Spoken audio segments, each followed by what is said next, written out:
प्रिय, तुम यहाँ बैठी हो और आज न मालूम क्या बात है, सुबह से रह रह कर मेरा दिमाग उलझन में पड़ा है।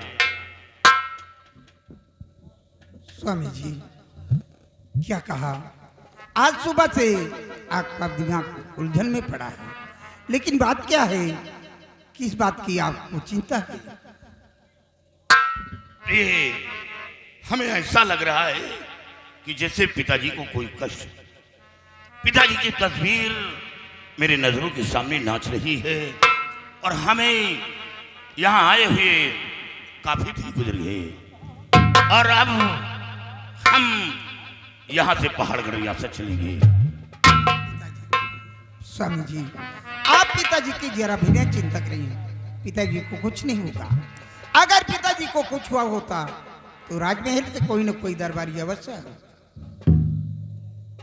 हाँ प्रिय, तुम ठीक कहती हो, लेकिन नहीं, आज हम इंतजार करेंगे। पहाड़गढ़ रियासत का कोई समाचार नहीं मिलता तो हम पहाड़गढ़ रियासत वापस चलेंगे।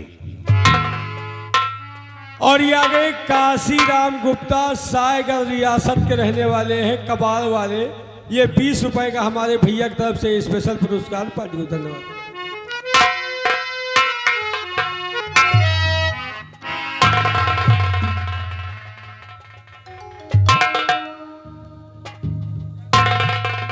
क्या बात है सिपाही, तुम भागते हुए क्यों आए हो? बात क्या है? ये क्या देख रहा हूं कि तुम्हारी आंखों में आंसू? भैया, बहुत गजब हो गया भैया। क्या गजब हो गया? भैया, आपकी सारी सेना, वो आपके पिताजी जंग के मैदान में नहीं।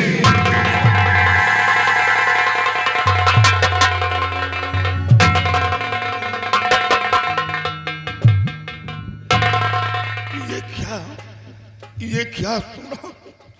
पिताजी बा सारी सेना को मारने वाला कौन है? भैया, आपकी सारी सेना, वो आपके पिताजी को मारने वाला सम्राट पद्म सिंह, रियासत रामगढ़ का रहने वाला। भैया, क्या सम्राट पद्म सिंह? मैं इसी वक्त रामगढ़ रियासत जा रहा हूं और जब तक पद्म सिंह का नाम निशान नहीं मिटा दूंगा मैं वापस नहीं। भैया, आप वहां मत जाए भैया। आपके पीठ पर का सहारा देने वाला कोई नहीं भैया। अगर आप वहां जाते हैं तो आप भी बेमौत मारे जाएंगे भैया, इसलिए आप वहां मत जाए भैया। तो क्या मैं कायर के तरी छूकर बैठ जाऊं? नहीं, कायर के तरी छूकर नहीं बैठूंगा। महाराज पद्म सिंह से समर करूंगा। नहीं भैया, मुझे आपकी जान की परवाह नहीं है। हम अपनी जान की परवाह नहीं करते भैया।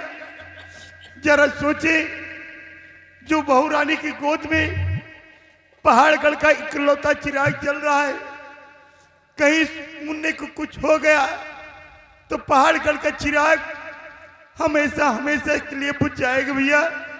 क्योंकि सम्राट पद्म सिंह रियासत में ऐलान करवा दिया है कि जो कोई आपको पकड़कर पद्म सिंह के सामने पेश करेगा उसे 50,000 रुपए का इनाम दिया जाएगा भैया। और इतना ही नहीं, जो कोई आपको शरण देगा उसे भी सजाए मौत यानी फांसी का हुक्म सुनाया गया भैया। इसलिए आप वहां मत जाए भैया। सिपाही ठीक कहता है, क्योंकि मैं तन्हा कर ही क्या सकता हूं। मेरी फौज मार दी गई, पीठ पर सहारा देने वाला कोई नहीं है और मैं तन्हा पद्म सिंह से समर नहीं कर पाऊंगा। इसे मुन्ने को बचाने के लिए हमें ये रियासत छोड़कर कहीं दूर चलना होगा। प्राणनाथ, आप ही क्या कह रहे हैं? हम लोग इस रियासत को छोड़कर कहां क्यों जाएंगे? हमारा लोगों का सहारा देने वाला कौन है प्राणनाथ? हम लोग कहां को जाएंगे? प्रिय, सहारा ईश्वर देगा। जिसने हम सबों को भेजा है वही सहारा देगा। सिपाही, भैया तुम वापस जाओ और हम फौरन यहाँ से कहीं दूर निकल जाएंगे। नहीं भैया, ये आपने क्या कहा कि मैं वापस चला जाऊं आपको इस हालत में छोड़कर?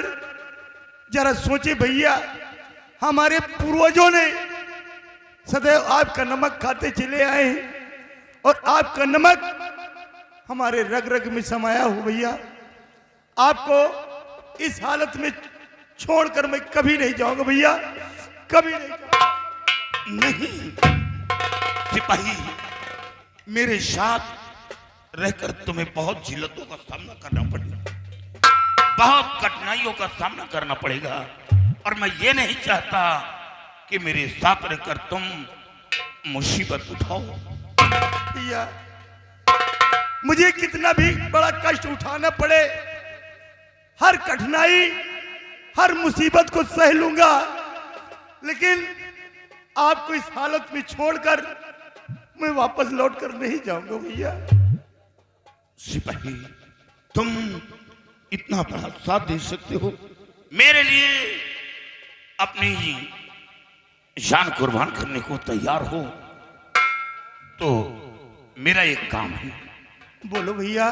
तुम आज ही रामगढ़ रियासत जाओ और महाराज पदम सिंह से नौकरी की गुजारिश करो। वो तुम्हें नौकरी नहीं देगा क्योंकि तुम पहाड़गढ़ रियासत के सिपाही हो। लेकिन पदम सिंह को वीर सेन चाहिए, वो तुम्हें नौकरी अवश्य देगा। और उससे कह देना कि काश हमें आप नौकरी देते हैं या शरण देते हैं तो मैं वीर सेन को पकड़वा दूंगा, वो तुम्हें अवश्य शरण देगा। और जब तुम वहां अपनी ड्यूटी पर तैनात हो जाओगे तो जिंदा रहा तुम मिलने की कोशिश करूंगा और तुमसे मिलकर हमें काफी सरलता मिलेगी। ठीक है भैया, अगर ऐसी बात है तो हम आपके हुक्म का पालन करूंगा, क्यों ना मेरा सर कलम कर दिया जाए। लेकिन भैया, जाने से पहले आपके हिफाजत के लिए, आपके रक्षा हेतु मैं अपनी ये बंदूक और कारतूस मैं आपको देकर जा रहा हूं भैया। आप इसे ना नहीं करना, इसे कबूल कीजिएगा भैया, कबूल।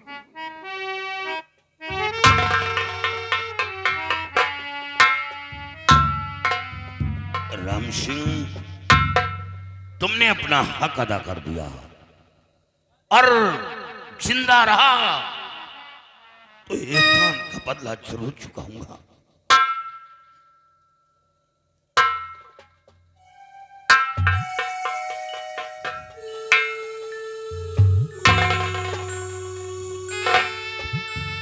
राम सिंह, जाओ, मैं चैन से नहीं बैठूंगा, मैं चैन से नहीं बैठूंगा। अगर ईश्वर ने चाहा तो मैं बहुत जल्द मिलूंगा।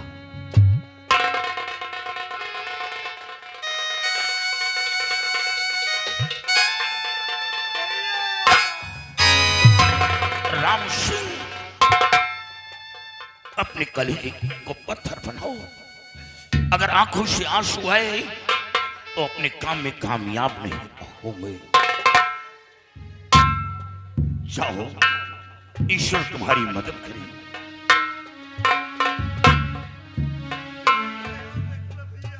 मुन्ने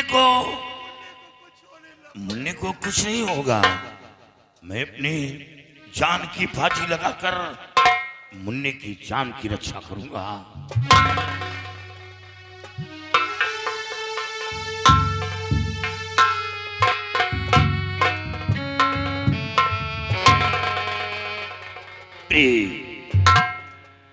कितना वफादार सिपाही था। इसे अपनी जान जोखिम में डालकर मेरी जान बचाने के लिए यहां आया है। और प्रिय, चलो हम फौरन यहां से कहीं दूर निकल चले, नहीं का रामगढ़ के सिपाही यहां आ गए तो मैं तनहा कुछ नहीं कर पाऊंगा, मैं अवश्य पकड़ा जाऊंगा। इससे चलो हम फौरन यहां से निकल चले।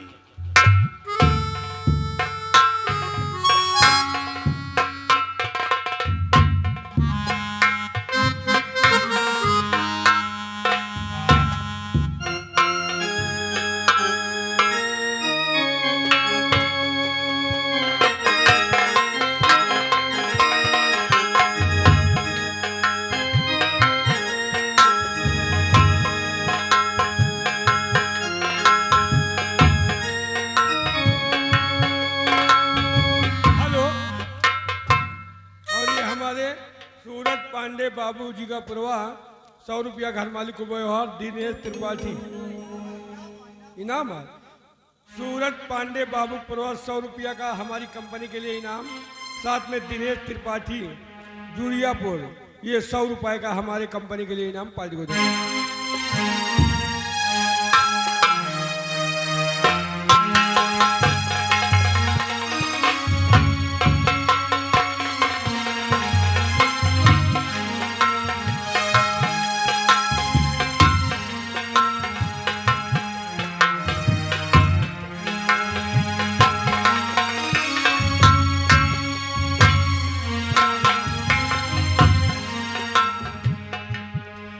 बड़ी देर भई, बड़ी देर भई, कब मिली हो मोरे राम। बड़ी देर भई, बड़ी देर भई,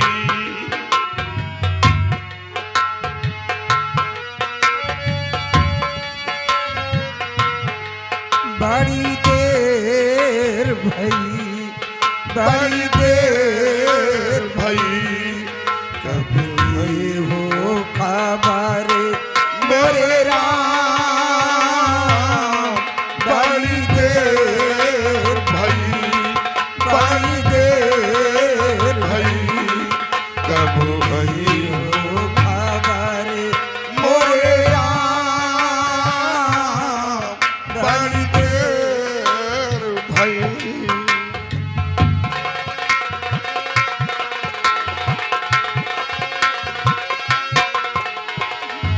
चलते चलते पग मोरे हारे, चलते चलते पग मोरे हारे, होने को आई शाम। बड़ी देर भई, बड़ी देर भई, कबूले हो खबर मोरे राम। बड़ी देर भई, बड़ी देर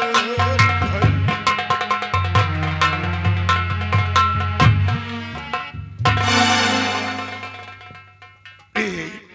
तुम बैठ क्यों गई हो? बात क्या है प्रिय, क्यों बैठ गई हो? क्या बताऊं, मैं चलते चलते बहुत थक गई हूँ। मेरा दिल यही कहता है कि यहीं पर थोड़ा आराम कर लिया जाए, फिर उसके बाद देखा जाए। क्या आराम?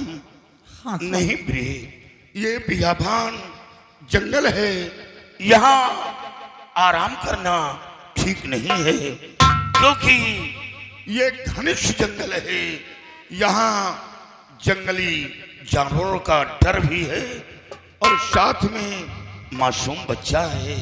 लेकिन प्रहलाद, अब मुझसे एक भी कदम आगे नहीं चला जा रहा, मैं क्या करूं?